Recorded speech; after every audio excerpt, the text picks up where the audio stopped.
Hi, everyone. Here we are for the second part of Chapter 2, The City of Ember. The messenger's headquarters was on Clothing Street, not far from the back of the gathering hall.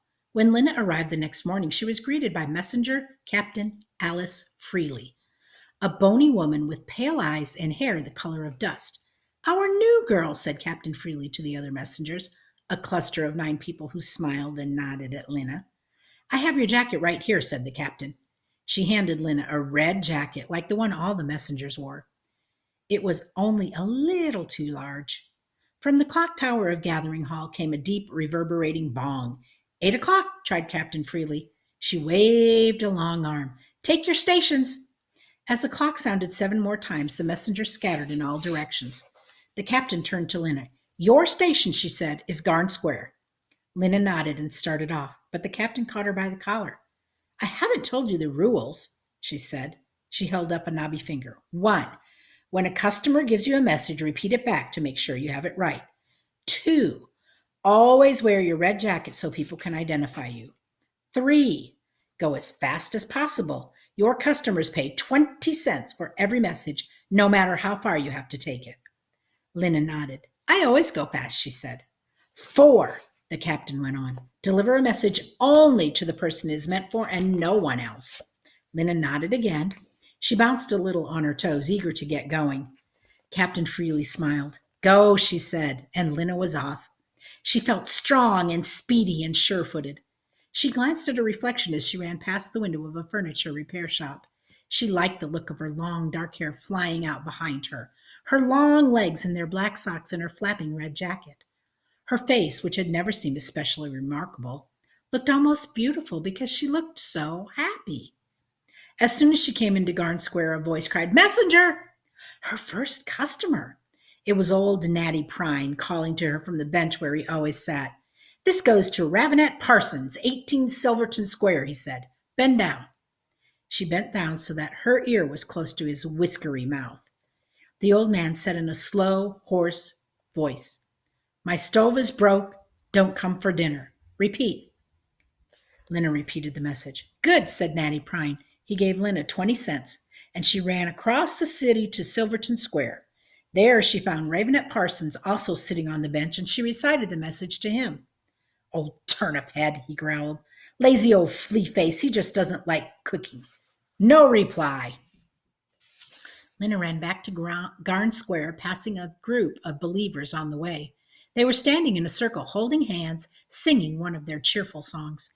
It seemed to Lynn that there were more believers now than ever these days. What they believed in she didn't know, but it must make them happy. They were always smiling. Her next customer turned out to be Mrs. Polster, the teacher of the 4th-year class. In Mrs. Polster's class, they memorized passages from the Book of the City of Ember every week. Mrs. Polster had charts on the walls for everything, with everyone's name listed. If you did something right, she made a green dot by your name. If you did something wrong, she made a red dot. What you need to learn, children, she always said in her resonant, precise voice, is the difference between right and wrong in every area of life. And once you learn the difference, here she would stop and point to the class, and the class would finish the sentence, you must always choose right. In every situation, Mrs. Polster knew what the right choice was. Now here was Mrs. Polster again, looming over Lynn and pronouncing the message. To Asenet Lafronde, 39 Hum Street. As follows, she said. My confidence in you has been seriously diminished since I heard about this disreputable activities in which you engaged on Thursday last. Please repeat. It took Lynn 3 tries to get this right. Uh-oh, a red dot for me, she said. Mrs. Polster did not seem to find this amusing. Lynn had 19 customers the first morning. Some of them had ordinary messages. I can't come on Tuesday. Buy a pound of potatoes on your way to home. Please come in and fix my front door. Others had messages that made no sense at all to her, like Mrs. Polster's, but it didn't matter. The wonderful part about being a messenger was not the messages, but the places you got to go. She could go into all of the houses of people she didn't know and the hidden alleyways and little rooms in the back of stores. In just a few hours, she discovered all kinds of strange and interesting things. For instance, Mrs. Sample, the mender, had to sleep on her couch because her entire bedroom, almost up to the ceiling, was crammed with clothes to be mended. Dr. Felina Tower had the skeleton of a person hanging against her living room wall, its bones all held in place with black strings. I study it, she said when she saw Lena staring. I have to know how people are put together. At the house on Kaloo Street, Lena delivered a message to a worried looking man whose living room was completely dark. I'm saving on light bulbs, the man said. And when Lena took a message to the Can Cafe, she learned that on certain days, the back room was used as a meeting place for people who liked to converse about great subjects. Do you think that an invisible being is watching over us all the time? She heard someone ask. Perhaps, answered someone else. There was a long silence, and then again, perhaps not. All of this was interesting. She loved finding things out, and she loved running. And even by the end of the day, she wasn't tired. Running made her feel strong and big hearted.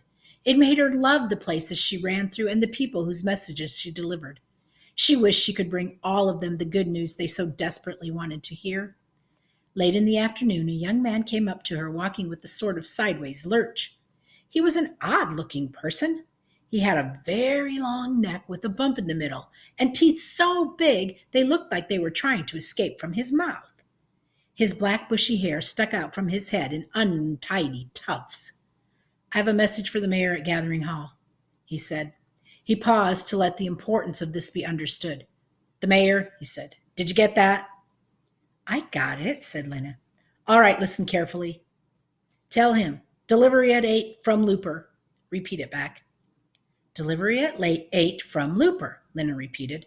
It was an easy message. All right, no answer required. He handed her 20 cents and she spirited away. The gathering hall occupied one entire side of Harkin Square, which was the city's central plaza. The square was paved with stone. It had a few benches bolted to the ground here and there, as well as a couple of kiosks for notices. Wide steps led up to the gathering hall, and the fat columns framed its big door. The mayor's office was in the gathering hall. So were the offices of the clerks who kept track of which building had broken windows, which streetlights needed repair, and the number of people in the city. There was the office of the timekeeper who was in charge of the town clock. And there were the offices for the guards who enforced the laws of Ember, now and then putting pickpockets or people who got into fights in the prison room, a small one-story structure with a sloping roof that jutted out from one side of the building. Lena ran up the steps and through the door into a broad hallway. On the left was a desk, and at the desk sat a guard. Barton Snood, assistant guard, said a badge on his chest. He was a big man with wide shoulders, brawny arms, and a thick neck. But his head looked as if it didn't belong to his body. It was so small and round and topped with a fuzz of extremely short hair.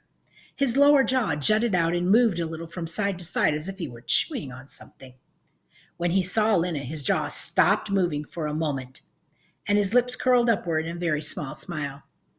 Good day, he said. What business brings you here today? I have a message for the mayor. Very good, very good. Barton Snood heaved himself to his feet. Step this way. He led Lena down the corridor and opened a door marked reception room. Wait here, please, he said. The mayor is in his basement office on private business, but he'll be up shortly. Lena went inside. I'll notify the mayor, said Barton Snood. Please have a seat. The mayor will be right with you, or pretty soon. He left, closing the door behind him. A second later, the door reopened and the guard's small, fuzzy head reappeared. What is the message? He asked. I have to give it to the mayor in person, said Lena. Of course, said the guard. The door closed again. He doesn't seem very sure about things, Lena thought. Maybe he's new at his job. The reception room was shabby, but Lena could tell that it had once been impressive. The walls were dark red with brownish patches where the paint was peeling away. In the right-hand wall was a closed door. An ugly brown carpet lay on the floor, and on it stood a large armchair covered in an itchy-looking red material, and several smaller chairs.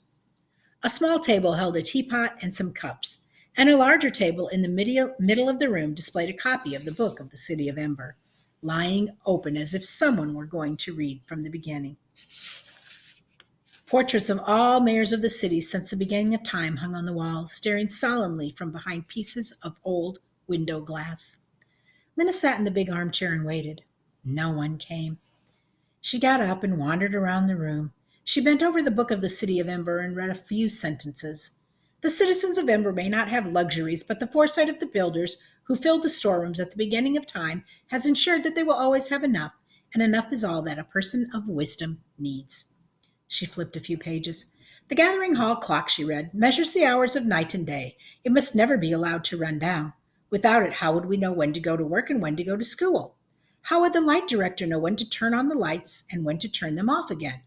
It is the job of the timekeeper to wind the clock every week and place the date sign in Harkin Square every day. The timekeeper must perform these duties faithfully. Lena knew that not all timekeepers were as faithful as they ought to be. She had heard of one some years ago who often forgot to change the date sign so that it might say Wednesday, week 38, 227 for several days in a row. There had even been timekeepers who forgot to wind the clock, so it might stand at noon or at midnight for hours at a time, causing a very long day or a very long night. The result was that no one really knew anymore exactly what day of the week it was or exactly how many years it had been since the building of the city. They called this the year 241, but it might have been 245 or 239 or 250. As long as the clock's deep boom rang out every hour and the lights went on and off more or less regularly, it didn't seem to matter. Lena left the book and examined the pictures of the mayors. The seventh mayor, Pod Morthwart, was her she didn't know how many greats, grandfather. He looked quite dreary, Lena thought. His cheeks were long and hollow and his mouth turned down at the corners, and there was a lost look in his eyes. The picture she liked best was the fourth mayor, Jane Larkett, who had a serene smile and fuzzy black hair. Still no one came. She heard no sounds from the hallway. Maybe they'd forgotten her. Lena went over to the closed door in the right-hand wall. She pulled it open and saw stairs going up. Maybe while she waited, she'd just see where they went. She started upward. At the top of the first flight was a closed door. Carefully she opened it. She saw another hallway and more closed doors. She shut the door and kept on going. Her footsteps sounded loud on the wood, and she was afraid someone would hear her and come and scold her. No doubt she was not supposed to be here, but no one came, and she climbed on, passing another closed door. We can try. The Gathering Hall was the only building in Ember with 3 stories. She had always wanted to stand on its roof and look out at the city. Maybe from there it would be possible to see beyond the city into the unknown regions. If a bright city of her drawing really did exist, it would be out there somewhere. At the top of the stairs, she came to the door marked roof, and she pushed it open. Chilly air brushed against her skin. She was outside. Ahead of her was a flat gravel surface, and about 10 paces away she could see the high wall of the clock tower. She went to the edge of the roof. From there she could see the whole of Ember. Directly below was Harkin Square, where people were moving this way and that, all of them appearing from this top-down view, more round than tall. Beyond Harkin Square, the lighted windows of the building made checkered lines, yellow and black, row after row in all directions. She tried to see farther across the unknown regions, but she couldn't. At the edge of the city, the lights were not so far away that they made a kind of haze. She could see nothing beyond them but blackness. She heard a shout from the square below. "Look!" came a small but piercing voice. "Someone's on the roof." She saw a few people stop and look up. "Who is it? What is she doing up there?" someone cried. More people gathered until a crowd was standing on the steps of the Gathering Hall. "They see me," Lena thought, and it made her laugh. She waved at the crowd and did a few steps from the Bugfoot Scurry dance, which she'd learned on Clothing Square dance day, and they laughed and shouted some more. Then the door behind her burst open, and a huge guard with a bushy black beard was suddenly running towards her. "Halt!" he shouted, though she wasn't going anywhere. He grabbed her by the arm. "What are you doing here?"